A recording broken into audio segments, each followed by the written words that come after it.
না খাই আছি স্যার, স্যার আমি 3 দিন ধরে বলে অন্ডলে না খাই আছি স্যার। আমি একটা আমাদের দেশের মন্ত্রী স্যার।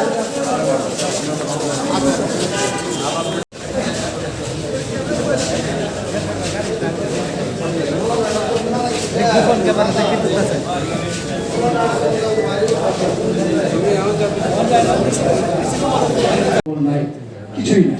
আমি আসলে এমন একটা পেয়েছি যে আসলে এটা উত্তরাধিকার সূত্রে, যেটা আসলে এটা বলার মতো না, মানে খুবই জোরাজোরি অবস্থা সবগুলি জায়গায়।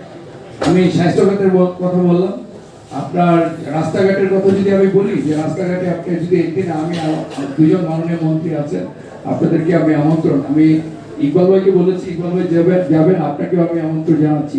আপনি কিন্তু আমার নেইবার। আমি আপনার রাস্তায় যে দৌড়ে, এই যে আগেই আমি কিন্তু এই যে আপনার দেওয়ানগঞ্জের রাস্তা আমি কিন্তু করে দিচ্ছি, কিন্তু আমি কিন্তু এই সরকার আমার আগে থেকে দৌড়ে আমি স্থানীয় সরকার যে সচিব আছেন, উপদেষ্টা মহোদয়রা আছেন, ওনাদের কাছে দৌড়ে কিন্তু সেই বরাদ্দ এনে আমি কিন্তু করছি। এখন আমি যেহেতু আপনারা মন্ত্রী হচ্ছেন, আমাকে একটু আমার দিকে তাকাবেন। আর আরেকটি জিনিস আছে, এটা আপনার সহযোগিতা চাই।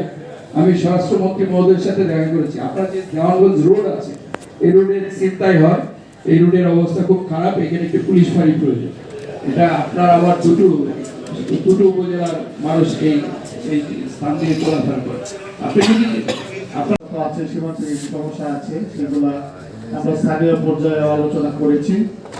আমাদের এখানে আপনার চোরাচালানের ব্যাপারটা, সেটা আমরা যতটুকু কাজ করতে হবে। আমাদের সৌভাগ্যের ব্যাপার, দুজন প্রতিমন্ত্রী পেয়েছি। প্রত্যেকটা জেলায় কিন্তু ঐক্যবদ্ধভাবে তাদের জেলাকে এগিয়ে নিয়ে যেতে চেষ্টা করে। আমাদের প্রতিমন্ত্রী দ্বয় যদি চেষ্টা করে যে এই জেলাটা শুধু নিজের উপজেলা না, আমাদের প্রতিমন্ত্রী দেখছি নান্দাইলকে বেশি ঘুষ দিচ্ছেন, সেটা হলে হবে না।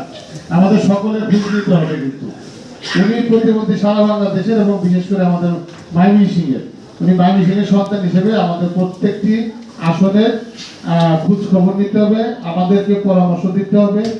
ওনারা বেশি গুরুত্বপূর্ণ পর্যায়ে কাজ করছেন, ওনাদের পরামর্শ আমাদের সাথে একসাথে মিলে আমরা যদি আরো পরামর্শ করি, পুরো ময়মনসিংহ সহ জেলাকে কিভাবে এগিয়ে নিয়ে যেতে হয় সেই ব্যাপারে কাজ করলে আমার মনে হয় আমাদের ভালো।